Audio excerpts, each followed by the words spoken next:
రాజకీయాలు ఆసక్తికరంగా మారుతూ ఉన్నాయి. ఉదయనిధి స్టాలిన్ అరెస్టు తర్వాత ఒక్కసారిగా పరిణామాలు మారిపోయాయి. అక్కడ ఎటువంటి ఉద్రిక్త పరిస్థితులు నెలకొన్నాయో మనం చూస్తూ ఉన్నాం. ఉదయనిధి స్టాలిన్ కు బెయిల్ మంజూరు చేసింది హైకోర్టు. వెంటనే విడుదల చేయాలని మద్రాసు హైకోర్టు ఆదేశించింది. స్టేషన్ బెయిల్ పై విడుదల చేస్తామని కోర్టుకు తెలిపారు పోలీసులు. రిమాండ్ చేసే ఆలోచన లేదు అంటూ తేల్చి చెప్పారు పోలీసులు. ఎఫ్ఐఆర్ నమోదైనందున విచారణ చేసి వదిలేస్తామంటూ చెప్పుకొచ్చారు పోలీసులు. పోలీసుల విచారణకు సహకరించాలంది కోర్టు. నటి త్రిషపై వివాదాస్పద వ్యాఖ్యలు చేశారు ఉదయనిధి స్టాలిన్.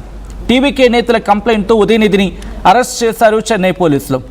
కావేరీ మంటలు, అవును, నీటి మంటలు ఇప్పుడు రాజకీయంగా ఎటువంటి ప్రకంపనలు రేగుతున్నాయో మనం చూస్తూ ఉన్నాం. కావేరీ నీటి అంశానికి సంబంధించి మాట్లాడుతున్న క్రమంలో అక్కడ జరిగిన ఒక చిన్న కమెంట్, ఆ తర్వాత అది కాంట్రవర్సీగా దారితీస్తుంది. వివాదాస్పద వ్యాఖ్యలు చేశారు ఉదయనిధి స్టాలిన్. ఆ తర్వాత ఎటువంటి సిచ్యువేషన్స్కి అక్కడ దారితీస్తుందని చూసాం. విజువల్స్ మీరు చూస్తున్నారు. ఉదయనిధి స్టాలిన్ ఇటు పోలీసులు అదుపులోకి తీసుకున్నారు ఉదయనిధి స్టాలిన్ని. ఈ సందర్భంలో ఆయన మాట్లాడే ప్రయత్నం చేశారు, బట్ ఎక్కడా కూడా మాట్లాడడానికి కుదరలేదు. బట్ అట్ ద ఎండ్ ఒక స్టేట్మెంట్ అయితే మాత్రం అక్కడ ఆయన ఇచ్చే ప్రయత్నం చేశారు. చూడొచ్చు విజువల్స్ని. అయితే ఉదయనిధి స్టాలిన్ చేసిన స్టేట్మెంట్ ఒక్కసారిగా రచ్చ రాజుకుంది. వెంటనే టీవీకే పార్టీ పెద్ద ఎత్తున ఈ అంశానికి సంబంధించి నిరసన వ్యక్తం చేసింది, ఆందోళన వ్యక్తం చేసింది. దీంతో ఉదయనిధి స్టాలిన్ మీద కంప్లైంట్స్ రిజిస్టర్ అయ్యాయి.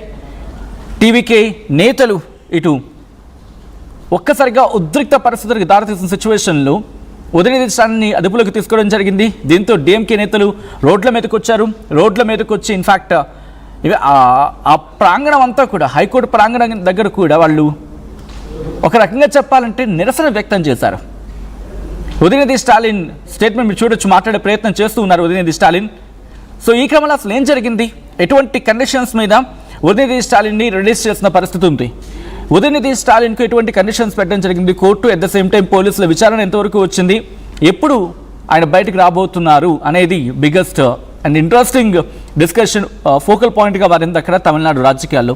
డీటెయిల్గా మాట్లాడుకుందాం. ఇదే అంశానికి సంబంధించి అప్డేట్స్ అందించేందుకు సురేష్ సిద్ధంగా ఉన్నారు. సురేష్, ప్రస్తుతం చెన్నై రాజకీయాలు ఎటువంటి మలుపు తీసుకుంటున్నాయి, మరి ముఖ్యంగా ఉదయనిధి స్టాలిన్ అరెస్టు తర్వాత ఎటువంటి పరిణామాలు ఉన్నాయి అక్కడ? సచిన్, ఏదైతే నిన్నటి వరకు తమిళనాడు, కర్ణాటక రాష్ట్రాల మధ్య కావేరీ జలాల గురించి పెద్ద ఫైట్ నడుస్తున్నటువంటి తరుణంలో నిన్న సాయంత్రం నుంచి కూడా పూర్తిగా తమిళనాడు రాజకీయం అన్నది కూడా పెద్ద హీట్ గా మారిందని చెప్పాలి. ఏదైతే నిన్న ఉదయ్ స్టాలిన్ చేసినటువంటి వ్యాఖ్యల పట్ల నిన్న సాయంత్రం నుంచి కూడా పెద్ద దుమారమే, రాజకీయ దుమారం నెలకొందని చెప్పాలి. అయితే ఇందులో భాగంగానే ఏదైతే టీవీకే పార్టీ కార్యకర్తలు కావచ్చు, నాయకులు కావచ్చు, నిన్న ఉదయ్ స్టాలిన్ చేసినటువంటి వ్యంగ్యంగా అతను చేసినటువంటి వ్యాఖ్యల పట్ల వాళ్ళు పోలీస్ స్టేషన్ కూడా ఫిర్యాదు చేసినటువంటి పరిస్థితి. ఈ నేపథ్యంలోనే పోలీసులు కూడా అరెస్ట్ చేసినటువంటి పరిస్థితి. అయితే ఉదయం కోర్టును ఆశ్రయించినటువంటి ఉదయ్ స్టాలిన్ తనకు ముందస్తు బెయిల్ మంజూరు చేయాలంటూ కూడా కోరినటువంటి నేపథ్యం ఉంది.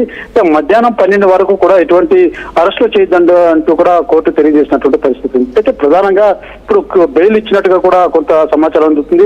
అయితే ఈ బెయిల్ సంబంధించి కూడా అయితే ఉదయ్ స్టాలిన్ మీద పెట్టినటువంటి సెక్షన్స్ ఒకసారి మనం పరిశీలించినట్టు దాదాపు 9 సెక్షన్స్ కూడా నమోదు చేసినట్టుంది. అయితే కొన్ని మాత్రమే దీంతో స్టేషన్ బెయిలబుల్ ఇచ్చేటువంటి సెక్షన్స్ పెట్టున్నారు, కొన్ని నాన్ బెయిలబుల్ సెక్షన్స్ కూడా పెట్టున్నారన్న వాదన కూడా ప్రధానంగా నడుస్తుంది. అయితే ప్రధానంగా ఇప్పటికైతే బెయిల్ మంజూరు చేసింది కోర్టు అని తెలిపినప్పటికీ కూడా కోర్టుకి పోలీసులు అయితే ఎఫ్ఐఆర్ నమోదు చేశారు కాబట్టి చేసినటువంటి వాక్యాల మీద మేము వివరణ తీసుకుంటాం, తర్వాత విచారించి వదిలేస్తామని కూడా పోలీసులు మాత్రం కోర్టులో చెప్పినట్టుగా కూడా తెలుస్తుంది. అయితే ప్రధానంగా ఈ నమోదైనటువంటి కేసులో నాన్ బెయిలబుల్ సెక్షన్స్ సంబంధించి మాత్రం దీనికి ఏదైతే ఉదయ్ స్టాలిన్ సంబంధించిన పార్టీ నేతలు కొంత ఆందోళన వ్యక్తం చేస్తున్నటువంటి పరిస్థితి ఉంది. ఇది ఒక పొలిటికల్ అరెస్ట్ గానే భావిస్తున్నారు. ఏదైతే వాళ్ళు సెక్షన్లు పెట్టినటువంటి ఆ విధానంలో కావచ్చు, ఇప్పటికైతే కోర్టు మాత్రం బెయిల్ అని చెప్పినప్పటికీ కూడా మరి కొన్ని సెక్షన్స్ చూపించి కూడా మరొకసారి అరెస్ట్ ఏమైనా చేయబోతున్నారా, లేకపోతే ఏం జరుగుతుందన్నది మాత్రం కొంత వాళ్ళైతే అనుమానం వ్యక్తం చేస్తున్నటువంటి పరిస్థితి ఉంది. పోటాపోటీన టీవీకే పార్టీ కావచ్చు, ఇటు డిఎంకే పార్టీ, రెండు పార్టీ కార్యకర్తలు కావచ్చు, నాయకులు కావచ్చు, పోటాపోటీన నిరసనలు, అదే రకంగా కూడా ఒక విమర్శలు కూడా వెల్లువెత్తున్నటువంటి పరిస్థితి కూడా కనబడుతుంది. అయితే ప్రధానంగా పోలీసులు మాత్రం నిన్న జరిగినటువంటి ఆయన చేసినటువంటి వ్యాఖ్యల పట్ల వివరణ తీసుకుని తర్వాత మేము స్టేషన్ బెయిల్ మీద విడుదల చేస్తామని చెప్పినప్పటికీ కూడా డిఎంకే పార్టీ నేతలు మాత్రం మిగిలినటువంటి సెక్షన్ల మీద మాత్రం ఇప్పటికీ కొంత అనుమానాలు వ్యక్తం చేస్తున్నారు. పూర్తిగా కూడా స్టేషన్ లో విచారణ పూర్తయిన తర్వాత ఎలా ఉండబోతుంది, అతను బెయిల్ మీద రిలీజ్ చేస్తారా లేకపోతే మరో కొన్ని సెక్షన్ సంబంధించినటువంటిది మళ్ళా పునః విచారణ మీద మళ్ళీ ఏమైనా రిమాండ్ తరలించే దిశగా కోర్టుకి హాజరుపరుస్తారన్న కోణంలో కూడా కొంత అనుమానాలు మాత్రం వ్యక్తం చేస్తున్నటువంటి పరిస్థితి డిఎంకే పార్టీ నుంచి వ్యక్తం అవుతుంది.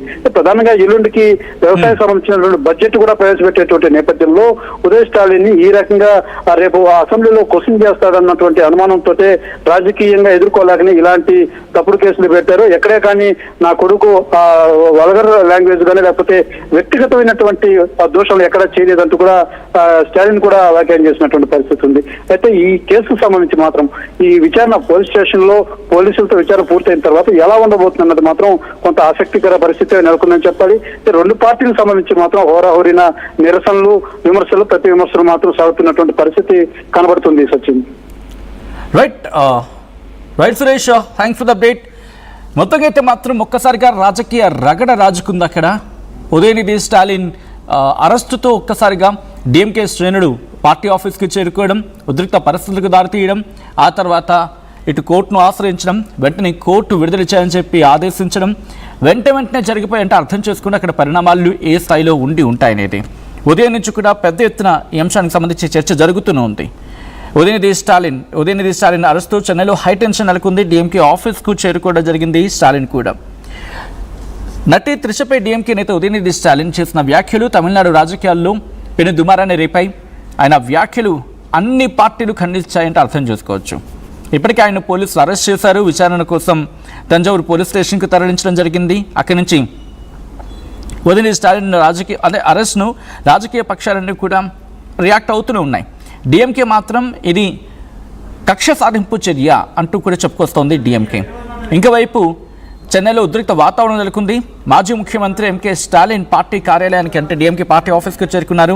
ఇంటి దగ్గరే ఉదయనిధిని పోలీసులు అదుపులోకి తీసుకున్నారు. అప్పుడు ఆ అదుపులోకి తీసుకున్న సందర్భంలో కూడా కాస్త స్మైల్స్తో కనిపించారు ఆయన. ఏం జరిగినా ఆయన భయపడను, ఇదంతా చాలా హాస్యాస్పదంగా కనిపిస్తోంది అంటూ కూడా చెప్పుకొచ్చారు ఆయన. అయితే ఇక్కడ ఈ అంశానికి సంబంధించి మాట్లాడుకున్న సందర్భంలో ఉదయనిధి వ్యాఖ్యలను ఎండిఎంకే జనరల్ సెక్రటరీ వైగో కూడా తీవ్రంగా ఖండించారు. అఫ్కోర్స్ పార్టీ నుంచి ప్రతి ఒక్కరూ ఖండించిన సందర్భం. అయితే ఉదయనిధి ప్రసంగంలో అవమానకరమైన అంశాలు ఏవీ లేవని చెప్పి డిఎంకే నేతలు చెప్తూ ఉన్నారు. ఆయన అరెస్టుకు వ్యతిరేకంగా ఆందోళన చేపట్టారు. ఉదయనిధిపై వ్యక్తిగతంగా ప్రతీకారం తీర్చుకోవాలనుకుంటే కేసు పెట్టుకోనివ్వండి, కానీ డిఎంకేను ఎదుర్కోలేక ప్రభుత్వం ఇలాంటి అణచివేత చర్యలకు పాల్పడడం చట్ట విరుద్ధమని డిఎంకే అంటున్న మాట ఇది. అసెంబ్లీ సమావేశాలు ప్రారంభం కాబోతున్నాయి. దీంతో ఉదయనిధి పాల్గొనకుండా ఆయన అరెస్ట్ చేసే ప్రయత్నం, ఇదంతా ఒక పిరికిపంత చర్య అనేది డిఎంకే నాయకులు ఇన్ఫ్యాక్ట్ స్వయంగా కనిమోయి చెప్తున్న మాట ఇది. సో ఈ నేపథ్యంలో ఎక్కడ త్రిష పేరు ప్రస్తావించలేదు అని చెప్పి డిఎంకే ఇంకొక నేత టీకేఎస్ ఎలంగోన్ కూడా అంటున్నారు. సో మీరేమనుకుంటున్నారు? మీ అభిప్రాయం ఏంటి? కామెంట్ చేసే ప్రయత్నం చేయండి.